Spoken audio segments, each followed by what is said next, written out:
back of the head. And the function really is visual. But that is not the main job of that part.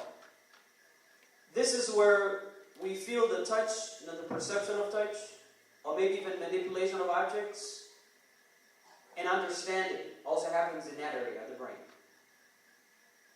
Then you've got directly the back of the brain, or a lot of people sometimes call the cerebral.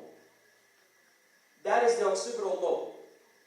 The occipital lobe, which is also back of the head, that is the vision. That's the part of the brain that is responsible for vision, for seeing. So our vision is actually coming from the back. And there are some YouTube videos that you can see if you're interested in this stuff. And it's amazing how Allah subhanahu wa ta'ala put all these together. We look at a place, we see an image. That image we think is seen here, but it's actually being controlled from the back. So that's the occipital lobe. Then you've got the temporal lobe. The temporal lobe is on the side, on the two sides here. And that temporal lobe is what is responsible for hearing, memory acquisition, visual perceptions as well, categorization of objects. So if you've got a number of things here, you know the difference. Okay, this is water, this is table. Okay, that part is responsible for that. Then you've got the brain stem. The brain stem connects to the your spinal cord, and it actually is responsible for the breathing and heart rate and sweating and blood pressure. This is what's known as the automatic nervous system. Then finally we got the cerebellum. The cerebellum also kind of sits towards the end of the brain, right next to the stem, right next to the brain stem. And what it does is, it helps us with the voluntary movements. And this is how Allah subhanahu wa ta'ala put it together. That's how Allah wanted it. So as I'm talking, I'm moving my hands. That's from Allah. Allah is making that brain move like that. And it's the brain that's actually triggering all of this. As you sit in, going like this with your eyes, that is that part that's actually making that possible. Now there's this part of the brain called the amygdala. The amygdala is really important. If you don't get anything from this lecture, if you don't get anything at all, get this part. So the amygdala is this part that's responsible for the pleasure, is responsible for emotion and fear and all that. And it's actually situated right above the hypothalamus. And the hypothalamus is also another area which we're not going to go into today. I would encourage you to definitely go ahead and do more research on it. But it sits right up above that. And the shape of the amygdala, its structure at least, is like an almond. It's almond shaped.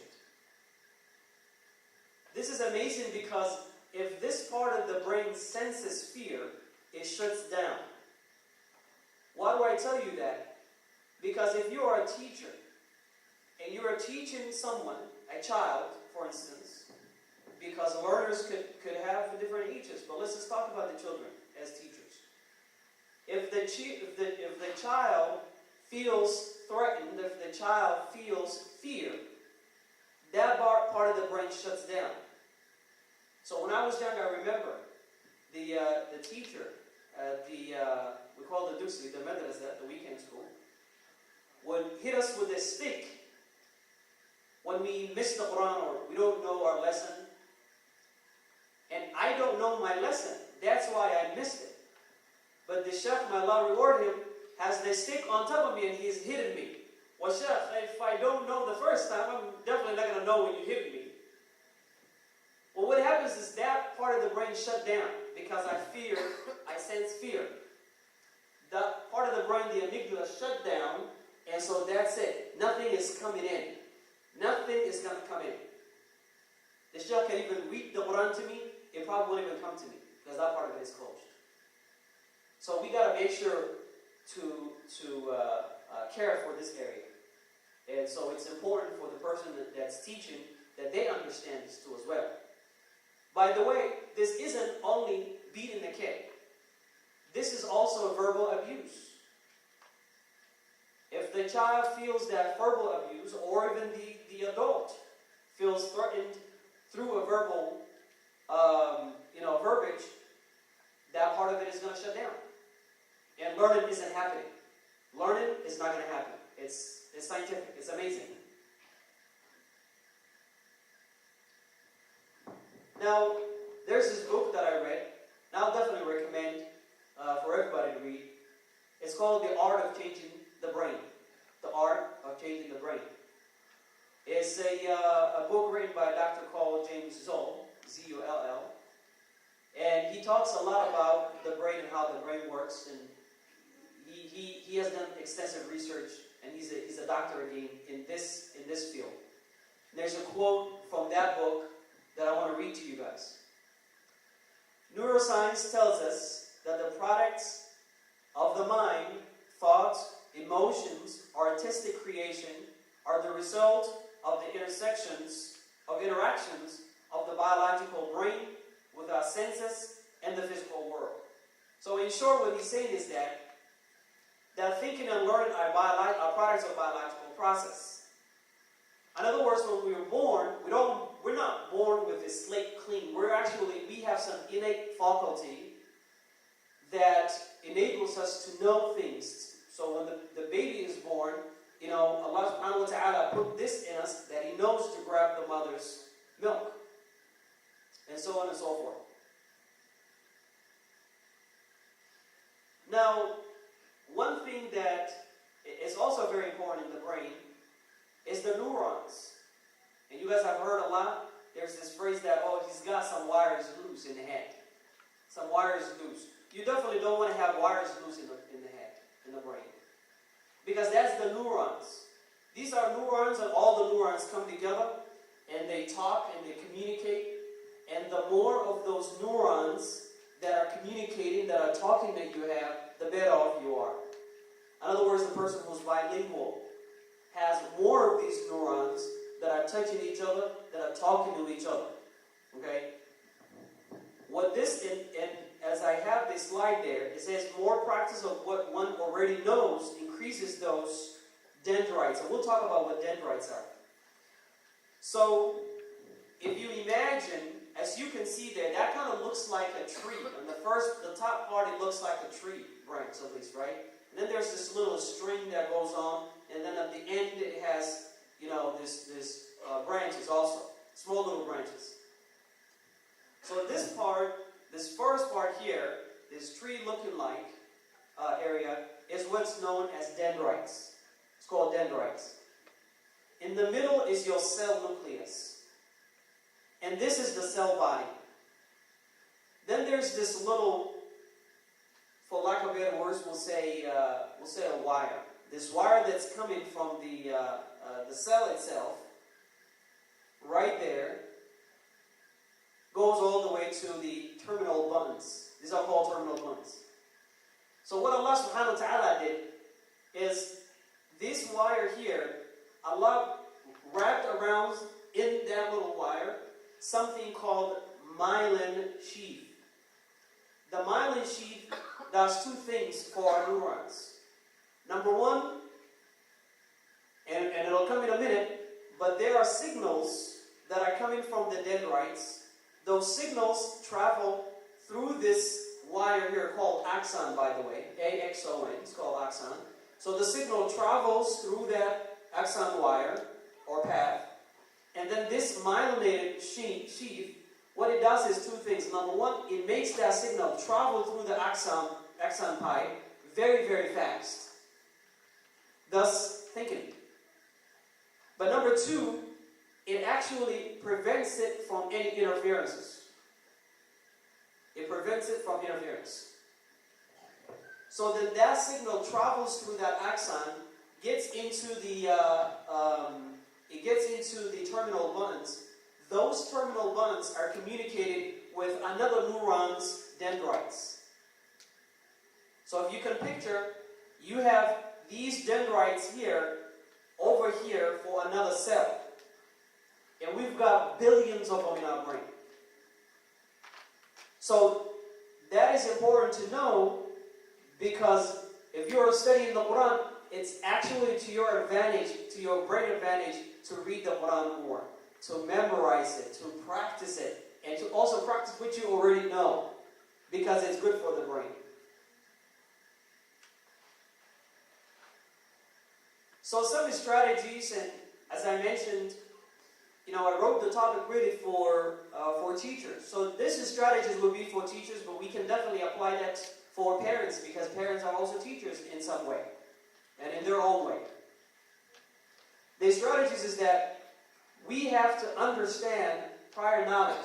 So if I'm a teacher and a child is enrolled into the school, or a student is enrolled into the school, then it's upon me to understand that child's prior knowledge. Where is the child coming from? What kind of educational background do they have? What about their parents? So I know now how to tailor my teachings to that child to be very effective. And funds and knowledge is actually the same thing that I've done now. Funds and knowledge is basically visiting the child's house, understanding their culture, if it's different than yours, understanding their culture, and then including cultural artifacts from that child's background into your class and your lesson plans. This strategy calls for motivation. We got to motivate the kids. The kids have to be motivated. Extrinsic or intrinsic. Any way you can motivate, positively motivate that child or that learner, that should happen.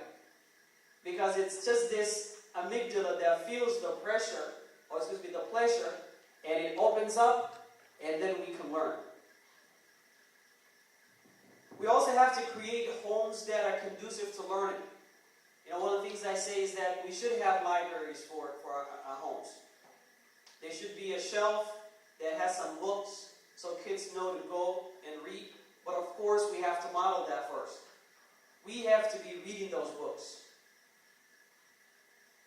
and eating healthy. We're going to talk about that. And I've got some amazing information to really share with you about that. And this culturally relevant pedagogy is for really teachers who are teaching the bilingual kids. So if we've got even if the teacher is bilingual himself or herself, they really have to understand this style of teaching, this pedagogy that calls for the improvement of culture, and also the motivation of using other people's cultures to make sure that their culture also is important. So where is this relevant? Our public schools. If our Muslim kids go, there are a lot of kids that go to public schools. That teacher at the public school can maybe find out a little bit about Islam, and he can integrate that lesson into his lesson plan. And so our kids who are unfortunately going to non-Muslim schools, the public schools, can now at least appreciate a little bit about their deen. Or they'll at least have that feeling that, oh, great, my religion is also important. So that is really going to be relevant for those people. I know the kids that go to this school, they're very lucky, alhamdulillah. May Allah subhanahu wa ta'ala make it easy for us to come together to have schools like this, so our kids can always hear about Islam. I mean, we'll skip this part because I kind of alluded to it a little bit. So that funds and knowledge thing that I was telling you, which is understanding the cultural artifacts of our students, there's a research by these people who say that the prior knowledge refers to the historically accumulated and culturally developed bodies of knowledge and skills that are essential for household or individual functioning and well-being. That is really true, especially in this time where our kids are suffering identity crisis. They really suffer an identity crisis. And I shouldn't even say our kids, not only our kids, also adults are, unfortunately, because of lack of their understanding of Islam. Would you brothers let me know if I'm going over my time? So as a teacher, funds and knowledge is one way to help you connect with your students, is basically what it is. In the multicultural teaching, which is really big in this country, it's really, really big, and there's this huge, really war that is going on about the schools that are being closed, and the neighborhoods that those schools are in, and the qualifications of the teachers, and all that. So, in the multicultural teaching, and I'm reading the second bullet point there, culture is an identity, so incorporating the students' identities into the classroom settings is a great importance. It really is. When it comes to motivation, there's this amazing story that I always tell. Happened here in Seattle. The disconnection between the child and the parent. It was a summer day. A father comes home, sees his child playing with other kids. It's only 8 p.m. He gets so furious. He told his son, "You're out here at 8 o'clock, 8 p.m. I dare you come into the house." The kid took that seriously and didn't come home. The father then just went into his house, did what he had to do. The sun went down. Sun goes down around 9 o'clock. The sun goes down. The child is still nowhere to be seen. And the only person that's worried about that child is the mother. The mother then says, "Where is my child?" The father doesn't care. So you can't help but to think, what is it about this child that a father can speak like that and the kid would take it literally?